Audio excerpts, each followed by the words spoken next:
The morning of July 13th arrived with birdsong, which remained one of the small miracles of this changed world, that birds still sang, still built nests, still went about their business as if humans and zombies alike were irrelevant to their purposes. The survivor woke slowly, not jolted awake by danger, but allowed to surface naturally from sleep, a luxury that the secured house occasionally permitted. Sunlight filtered through the gaps in the window boards, creating familiar patterns on the bedroom floor. The survivor lay still for a moment, performing the mental inventory that had become standard upon waking. Any pain or injury that needed attention, any sounds from outside that suggested immediate danger, any sense of wrongness that intuition might detect before conscious thought could identify the source. Everything seemed normal as anything could be in Knox County during the summer of 1993. The aches were the familiar ones from yesterday's labor. Nothing acute. The sounds were the ambient moaning that never truly ceased, but distant enough to indicate no immediate threat. The sense of safety that came from locked doors and barricaded windows remained intact. The survivor rose and went through the morning ritual, washing with cold rainwater, dressing in clean clothes from the rotation, descending the stairs with practiced quiet. Breakfast was a can of peaches again. There was a case of them in the storage, found during an early scavenging run to a grocery store, and their sweetness made them worth saving for special occasions or morale boosts. An hour passed in this planning, with the survivor making notes on scraps of paper salvaged from an abandoned office supply store. Sketches emerged showing the garden layout. Summer crops here, fall crops there, quick maturing plants filling gaps and providing early harvests, while longer season vegetables developed. It wasn't perfect. The survivor was learning as they went, making educated guesses based on limited knowledge and the information from seed packets. But it was a plan, and plans were better than improvisation when it came to survival. By mid-morning, when the sun had climbed high enough to warm the world without making it uncomfortable, the survivor was ready to begin the actual work of garden expansion. The tools came from the shed: shovel, garden fork, the hand trowel, a measuring tape that had somehow survived months of apocalyptic chaos. These implements felt like extensions of the body now, familiar and comfortable in a way that the baseball bat's deadly weight would never be. The work began at the eastern edge of the current garden, where expansion made the most sense. The survivor started by marking out the new boundaries with stakes and string, creating a plot that would approximately double the current growing space. 300 square feet of potential food production. If everything went right, if the weather cooperated, if pests didn't destroy the crops, if zombies didn't stumble through the garden in numbers sufficient to crush everything under shuffling feet. The soil here was harder than in the established garden, packed and compacted from years of being walked on, when this was just a suburban yard like any other. Breaking it up required effort, required the shovel driven deep and levered, chunks of earth lifted and turned, clods broken apart with the garden fork until the soil began to achieve the loose, friable consistency that plants needed to spread their roots. Sweat began to flow despite the moderate temperature. The survivor paused periodically to drink from the water bottle, to scan the yard and the fence line for any threats, to let muscles rest before resuming the work. This was physical labor of the most basic kind, using the body as it had evolved to be used. And despite the difficulty, there was something deeply satisfying about it, about transforming this hard ground into something that could support life, could nurture growth, could produce food. Hours passed in this rhythm: dig, turn, break, rest, repeat. The sun climbed to its zenith and began its descent toward the western horizon. The garden plot expanded, foot by foot, row by row. The survivor's back complained, shoulders ached, hands developed new blisters despite the calluses that had formed over months of survival work. But the work continued because it needed to continue, because stopping meant leaving the task incomplete, and incomplete tasks in this world could mean the difference between survival and starvation come winter. By late afternoon, the expanded garden plot was roughly prepared. It wasn't perfect. There were still large clods that needed breaking down, areas that could use more thorough turning, but it was workable. Seeds could be planted here and have a reasonable chance of germinating and growing. That was enough for now. Perfection was an old-world luxury. Functional adequacy was the new standard. The survivor stood at the edge of this newly worked earth, leaning on the shovel, breathing deeply, feeling the satisfying burn of muscles well used. The plot looked raw and wounded, its dark soil exposed to the air, so different from the grassed areas around it. But in a few weeks, if fortune smiled, this raw earth would be covered in the green of growing plants, would be producing food, would be contributing to survival in tangible, nutritional ways. The actual planting would wait for tomorrow, when the soil had a chance to settle and the survivor had recovered from today's exertion. Rest was as important as work, maybe more important. A tired person made mistakes, and mistakes cost lives. Better to pace the effort, to work steadily over days, rather than exhausting oneself in a single marathon session. The tools were returned to the shed, each one cleaned of soil and stored properly.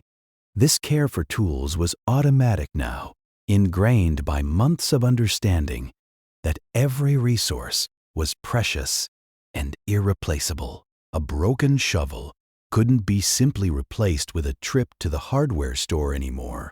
A lost tool might never be found again. So tools were maintained, respected, cared for with an attention that would have seemed excessive in the before times, but with simple prudence now. Back inside the house, the survivor prepared for the evening. Dinner was canned stew heated over a small camping stove, one of the few luxuries still available now that the propane supply was running low. Hot food boosted morale in ways that cold canned goods never could.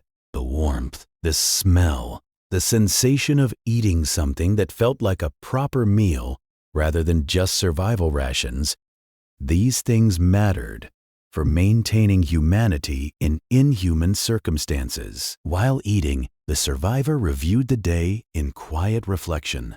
The garden expansion was the major accomplishment, representing progress toward long-term sustainability.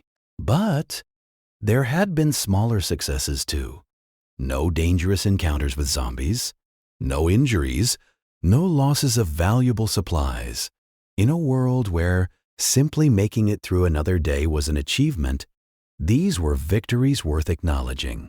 The evening security check was conducted with the same thoroughness as always. Each window, each door, each potential breach point examined and confirmed secure. The habit was so ingrained now that it happened almost automatically, hands checking locks and boards while the mind wandered to other concerns. As twilight deepened into true night, the survivor sat in the living room with a candle for light. Precious electricity from the car battery system was reserved for genuine necessities, and pulled out the notebook once more. July 13th, 1993. Garden expansion completed. New plot approximately 150 square feet, doubling total growing space. Soil prepared for fall planting. Physical condition, fatigued, but no injuries. Supplies adequate. Zombie activity, minimal. One spotted at morning observation. Weather, clear and mild. Morale, good. Tomorrow, Seed planting begins. The entry complete, the survivor sat in the candlelight for a while longer, listening to the sounds of the night. This quiet time had become important, a transition between the activity of day and the vulnerability of sleep. It allowed for mental processing, for emotional settling, for the kind of reflection that kept a person grounded when everything else had been uprooted. Eventually, the candle was extinguished. No sense wasting wax when sleep beckoned, and the survivor climbed the stairs to the bedroom. The ritual of preparing for sleep unfolded. Boots removed and placed where they could be quickly accessed. Clothes changed, baseball bat positioned beside the bed. Then the comfort of mattress and pillow, the cooling night air through the small gaps in the window boards, the distant sound of moaning that had become a nighttime lullaby. Sleep came more easily tonight, perhaps from the day's physical exertion, perhaps from the satisfaction of progress made. The survivor's last conscious thought was of the seeds waiting downstairs in their dark corner, tiny capsules of potential that tomorrow would become something more. Planted in prepared soil, given water and sun and time, they would become food, would become life continuing despite everything. And with that hopeful thought, sleep claimed the survivor. There, in the small bedroom of the small house on Maple Street, while outside, the zombies wandered and moaned, and the world continued its strange new dance between death and persistence. Gathering and salvaging, opportunity in chaos. The morning of July 14th began with purpose. The survivor woke with the sun, already mentally rehearsing the day's tasks, already feeling the anticipation of putting those precious seeds into soil where they could begin their transformation from potential to reality. But first came the morning routine, the ritual ablutions, and breakfast, the security checks that couldn't be skipped no matter how eager the mind was to move forward. Today's breakfast was canned fruit cocktail, a mix of peaches and pears and cherries in sweet syrup that felt almost decadent, despite coming from a tin. The survivor ate slowly, savoring each piece of fruit, using the quiet morning time to review the planting plan that had been sketched out on paper the day before. The seed packets were arranged on the kitchen table in the order they would be planted. Quick maturing crops first to provide early harvests. Slower crops next to maximize the growing season. Radishes would go in today. They would be ready to harvest in just 30 days, providing a quick return on the investment of seed and labor. Lettuce would follow, another fast grower that could be harvested multiple times if done carefully. Then carrots, beans, peas, the second planting of cabbage. Each seed packet was a promise, wrapped in colored paper. The illustrations showed perfect vegetables, plump and vibrant, the idealized versions that advertising had perfected long before the world ended. The reality would likely be more modest. Smaller vegetables, less uniform, bearing the marks of being grown without commercial fertilizers or pesticides. But they would be real, would be edible, would be sustaining. The radish section was completed by mid-morning. 24 row feet of radishes, if the survivor's calculations were correct, which should produce several pounds of vegetables when harvest time came. Not a huge amount, but radishes added crunch and flavor to meals, provided vitamins and fiber, represented variety in a diet that could easily become monotonous. The lettuce followed the radishes, requiring similar planting depth but different spacing. These seeds were even smaller, almost dust-like, and had to be distributed carefully to avoid overcrowding. The survivor worked slowly, pinching tiny amounts of seed between thumb and forefinger, trying to achieve even distribution along the furrow. By the time the lettuce was planted, the sun had climbed high, and the day was warming into genuine afternoon heat. The survivor paused for water and a brief rest in the shade of the house, watching the planted rows with satisfaction. Already, just hours into the project, a significant portion of those precious seeds had been entrusted to the soil. Now came the partnership with nature, the waiting to see if the seeds would germinate, if the seedlings would establish, if the harvest would materialize. The afternoon brought the planting of carrots, which required deeper furrows, about half an inch, same as radishes, but wider spacing because carrot greens would spread more broadly as they grew.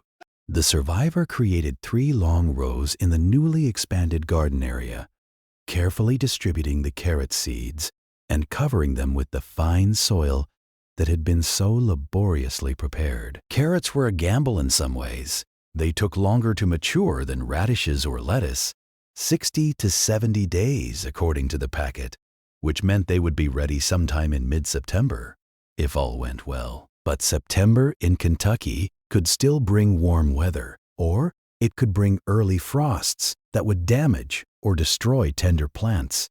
The survivor was betting on a normal year, on weather patterns that resembled the past, rather than bringing new surprises. But then again, this entire existence was a gamble, betting that the food supplies wouldn't run out before the garden could supplement them, betting that illness or injury wouldn't strike at a moment when medical care was impossible, betting that the house would remain secure and the zombies would remain manageable, and tomorrow would actually come. Planting carrots was just one more bet in a long series of necessary wagers. The bean seeds were next, and these at least felt more substantial, large enough to see easily, to handle without dropping, to plant with confidence. Beans could be planted in rows or in hills, small clusters of seeds that would grow into bushes of plants. The survivor chose the row method, creating furrows about an inch deep and spacing the beans generously, giving them room to spread. Beans were nitrogen fixers. The survivor knew from reading one of the agricultural magazines that had been found in a neighbor's house. They actually improved the soil for future plantings, adding nutrients rather than just depleting them. This made them valuable beyond their food production, made them contributors to the garden's long-term sustainability. The pea seeds followed the beans, planted in similar fashion but with slightly different spacing requirements. Peas and beans were cousins in many ways, both legumes, both nitrogen fixers, both producers of protein-rich food that would be especially valuable in a diet that had limited access to meat. By late afternoon, the survivor's back was complaining loudly about all the bending and kneeling. Muscles that had been worked hard yesterday in soil preparation were being asked to perform today as well, and they were protesting the repeated demand. But there was only one more crop to plant, and then the major work would be done. The cabbage seeds were the last to go into the ground. These would join the cabbages already growing from the spring planting, providing a succession of harvests that would extend the availability of this versatile vegetable. Cabbages could be eaten fresh, could be cooked in soups and stews, could even be preserved through fermentation into sauerkraut if the survivor could find or remember the proper method. The survivor planted 2 rows of cabbage seeds, spacing them generously because cabbage plants grew large and needed room to develop their heads.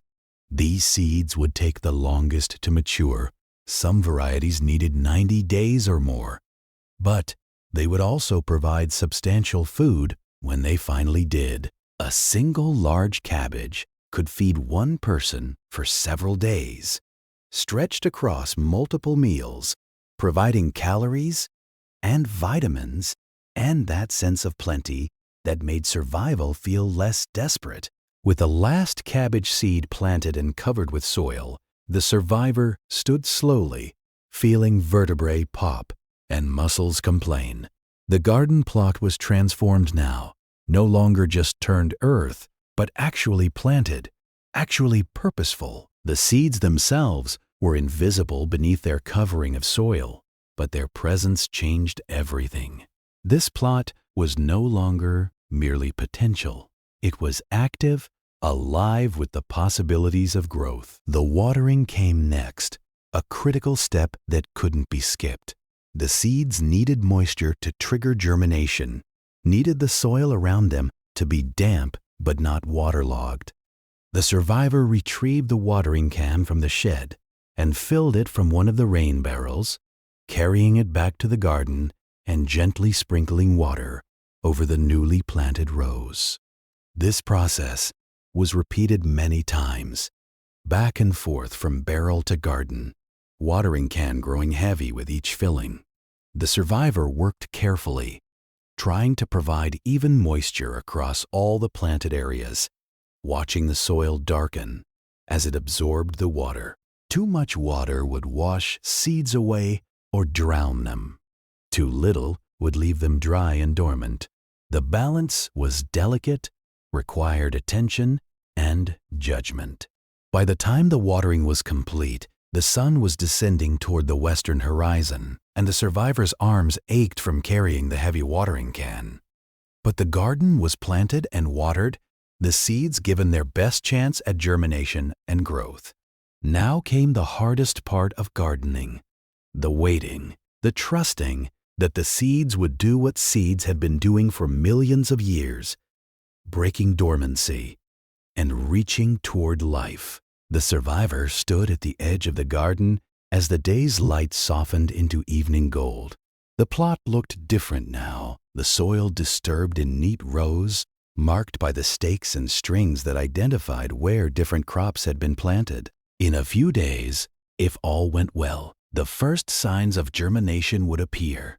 Tiny green shoots pushing up through the soil, seeking sun, beginning their transformation into food. But for now, there was just tilled earth and invisible seeds and hope. Hope was dangerous in this world, could lead to devastating disappointment when things didn't work out as planned. But hope was also necessary, was perhaps the most essential nutrient for human survival. Without hope, there was no reason to plant seeds, to maintain shelter, to keep surviving. Without hope, existence reduced to merely postponing the inevitable. The survivor refused to let go of hope, chose to believe that these seeds would grow, that the fall garden would produce food, that survival would continue through autumn and into winter, and beyond. This choice wasn't naive optimism. The survivor understood the risks and challenges, but it was a deliberate decision to believe that effort mattered, that actions had consequences, that the future could be influenced by choices made today. As darkness began to fall, the survivor completed the evening routine, tools cleaned and stored, security checks performed, water bottles filled for tomorrow's needs. Dinner was canned chicken soup, eaten while standing at the kitchen window and looking out at the garden that now held so much potential. The notebook received its entry for the day, July 14th, 1993. Fall garden planted. Radishes, lettuce, carrots, beans, peas, cabbage all sown in prepared soil. Total area, approximately 300 square feet under cultivation. Watering completed. Physical condition, muscle fatigue, minor blisters, no injuries. Zombie activity, none observed. Weather, warm and clear. First, germination expected in 3-5 days. Morale, hopeful. That last word, hopeful, seemed important to record. It represented a state of mind as much as a description of circumstances.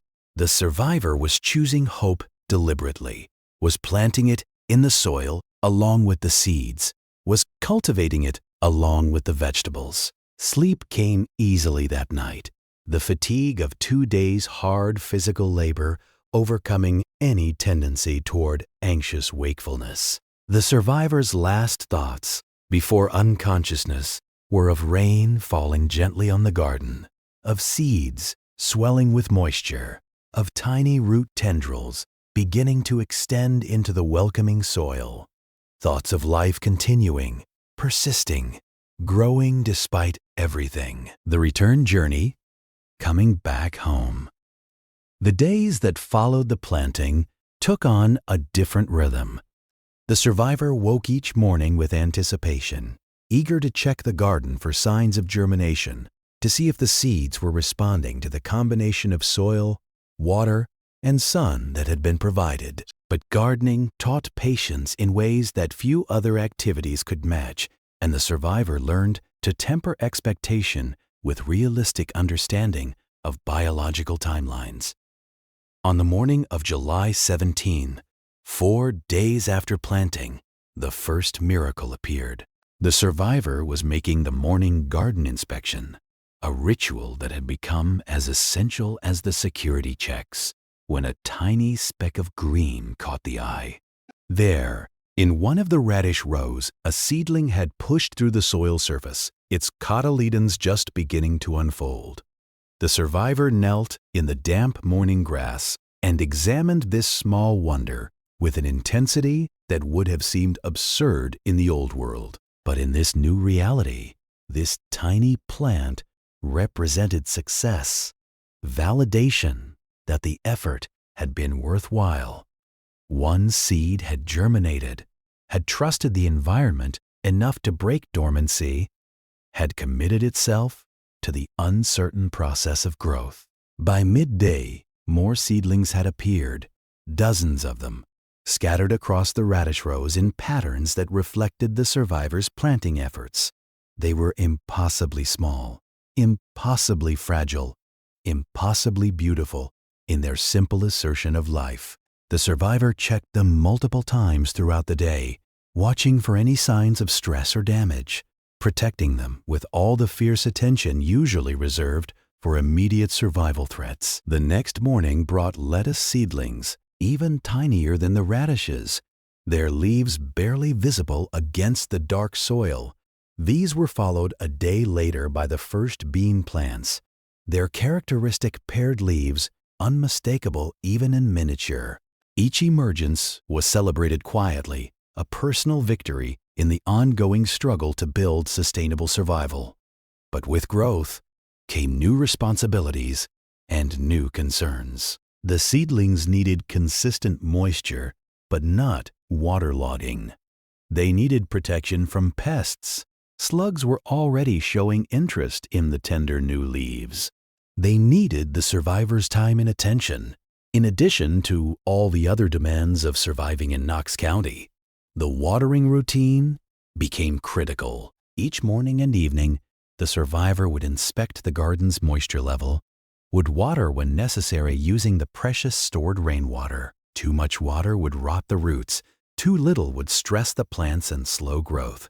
The balance required constant attention, constant adjustment based on temperature and humidity and cloud cover. One afternoon, while watering the newly germinated seedlings, the survivor heard a sound that sent ice down the spine. Multiple zombies moaning.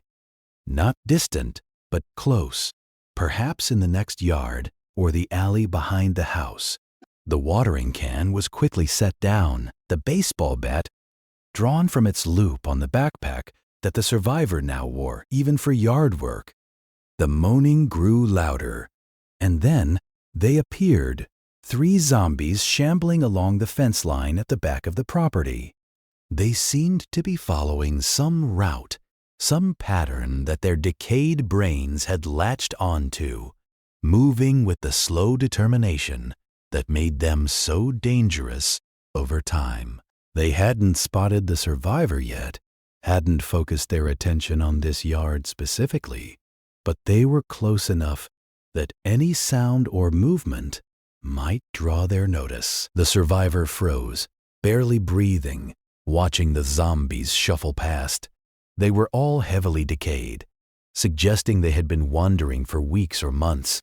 Their clothes rotted to rags, their flesh showing the gray-green of advanced decomposition. One was missing an arm. The other had a skull so damaged that brain matter was visible through the gaps. The third seemed almost intact by comparison, though its jaw hung at an unnatural angle and its eyes were clouded with the milky film of death. Long minutes passed while the survivor remained motionless, a statue among the vegetables, willing invisibility through sheer concentration. The zombies continued their shuffling progress along the fence, occasionally bumping against the boards, but not with enough force to threaten the structure. Eventually, they moved past the yard and continued whatever journey their primitive instincts had set them on. Only when the moaning had faded to the distance did the survivor allow muscles to relax, breath to resume normally. The encounter was a reminder that no place was truly safe, that vigilance could never be completely set aside. Even here in the sanctuary of the backyard, with its fence and garden, an illusion of security, danger could arrive without warning. The survivor completed the watering with renewed caution, constantly scanning the fence line, ears tuned to any sounds of approaching threat.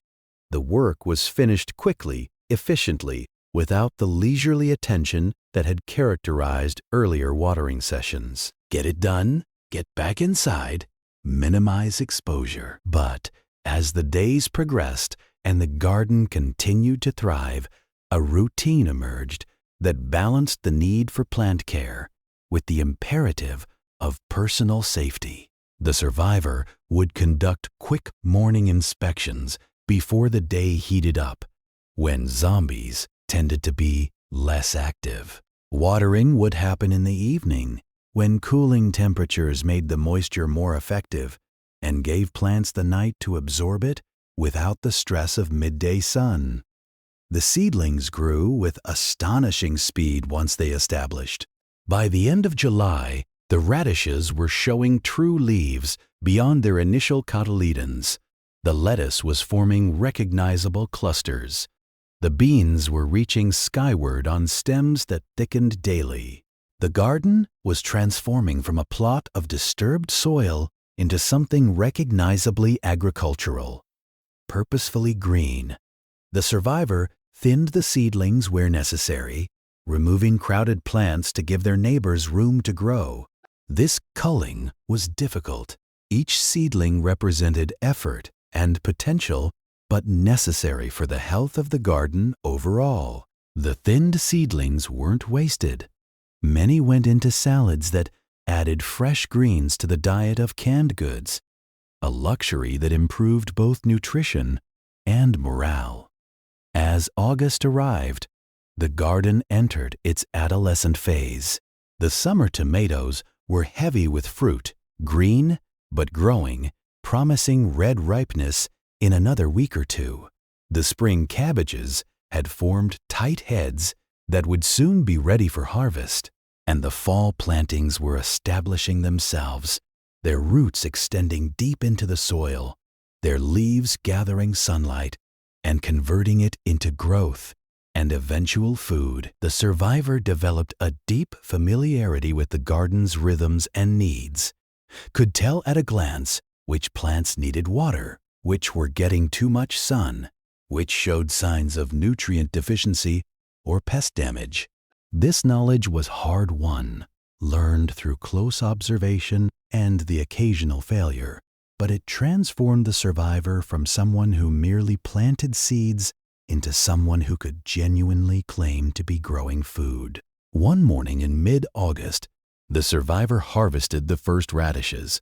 They had been in the ground for 32 days, right on schedule, and their green tops indicated that the roots below had swollen into edible size. The survivor pulled one plant, shaking the soil from its roots, revealing a small but perfect radish, round, red, beautiful in its simple completion of the cycle from seed to food. That radish, washed and sliced, became part of breakfast, a few slices in a can of vegetable soup, their crisp texture and peppery flavor transforming the meal from mere sustenance into something approaching culinary pleasure. The survivor ate slowly, savoring not just the taste, but the accomplishment it represented. This food had been created through deliberate effort, had been nurtured from seed to harvest, represented success in the challenging art of survival agriculture. The radish harvest continued over the next week, with plants pulled as they reached size, their roots added to various meals, their greens sometimes eaten as well when they were young and tender. It wasn't a huge amount of food. Radishes were more about quality and variety than quantity, but it was enough to make a difference, to prove that the concept of the fall garden could work. The lettuce came next, harvested by cutting outer leaves while leaving the center to continue growing. This technique allowed for multiple harvests from the same plant, extending the period of fresh greens. The survivor became skilled at selecting leaves at the perfect stage, not too young to be insubstantial, but not so old that they had become bitter.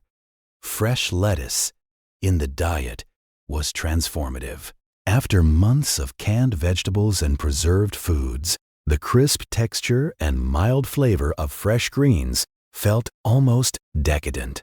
The survivor would sometimes stand in the garden in the morning, eating lettuce leaves directly from the plant, feeling the freshness burst between teeth, tasting the pure, clean flavor of living food. As the garden matured, it required different types of attention. The beans needed poles or stakes to climb, structures that the survivor constructed from branches scavenged from around the neighborhood. The carrots needed their soil kept loose so their roots could expand without resistance. The cabbage plants had to be monitored for caterpillars and other pests that found the broad leaves attractive. This ongoing work became woven into the fabric of daily survival. Morning garden check, afternoon security patrol, evening watering and weeding. Each task had its place in the rhythm of days. Each contributed to the overall goal of continuing to exist despite the collapse of the world. The summer tomatoes began to ripen in late August, their fruits turning from green to yellow to orange to glorious red. That first ripe tomato was a treasure beyond measure, warm from the sun, bursting with juice and flavor, tasting like concentrated summer. The survivor ate it standing in the garden, juice running down chin, not caring about the mess, just experiencing the perfect moment of consuming food at its absolute peak.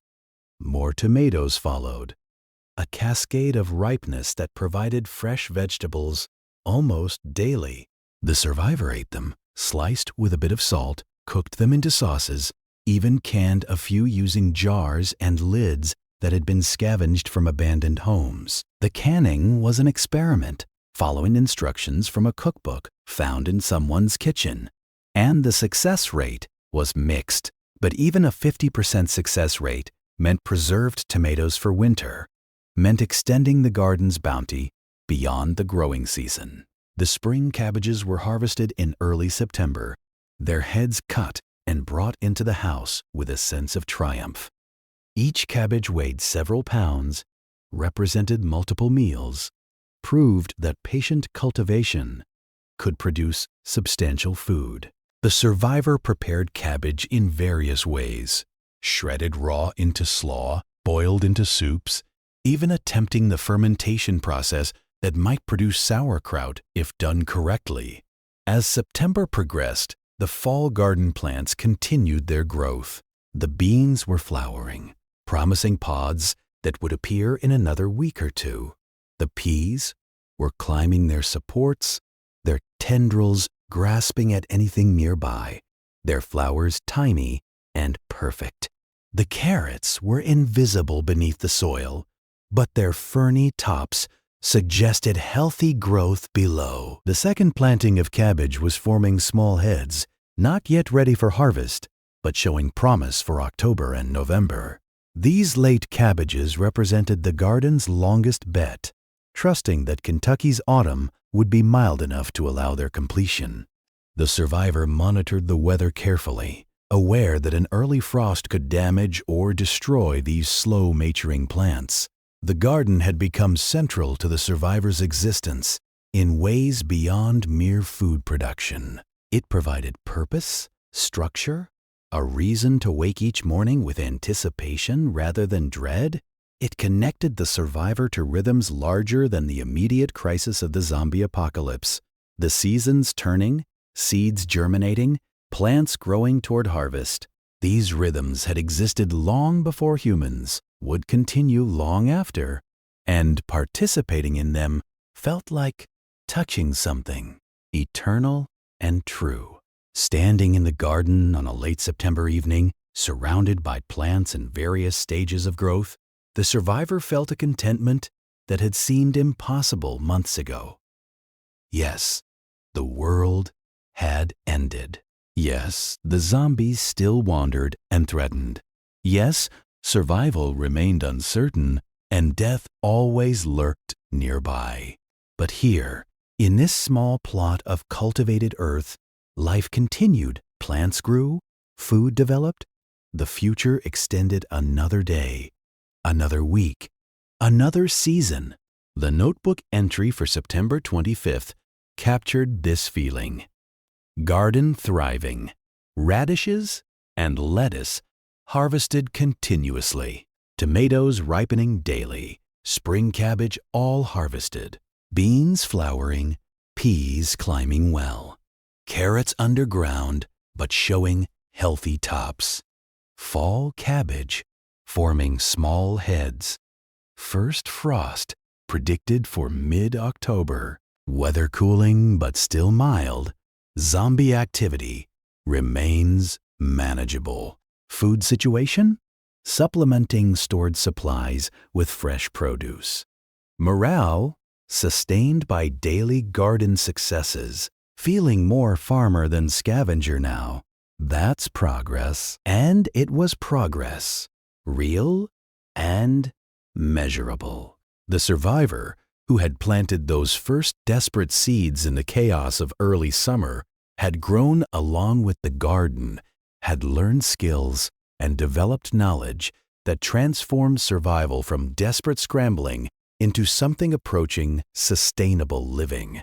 The garden was both symbol and reality of this transformation, proof that adaptation was possible, that the future might hold more than merely postponing death. As the sun set on another day in Knox County, Kentucky, the survivor completed the evening routine. Garden watered, security checked, supplies inventoried, notebook updated. The familiar rituals that marked the transition from day to night, from activity to rest, from vigilance to the vulnerability of sleep. But tonight, after all the routines were completed, the survivor made one more trip to the garden. Standing in the gathering darkness, listening to the sounds of the night, distant moaning, as always, the ever-present reminder of the world's changed nature. But also crickets chirping, leaves rustling in the breeze, the small sounds of life continuing despite everything.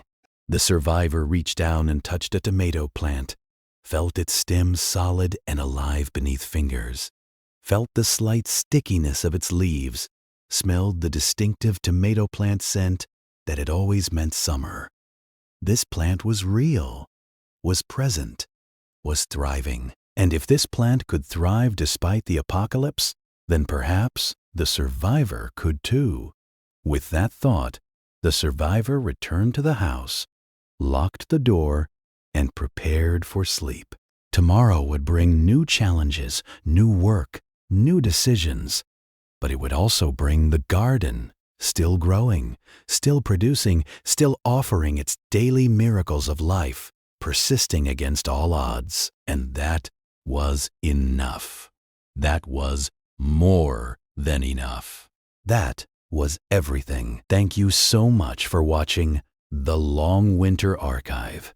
If you enjoyed this journey through the quiet aftermath of the storm in Project Zomboid, please consider leaving a like and subscribing to the channel. Your support helps me create more of these relaxing, immersive experiences. Until next time, sleep well, and may your own gardens, whatever form they take, grow and flourish despite the storms. Good night. #after the storm. Stepping outside, again, Project Zomboid.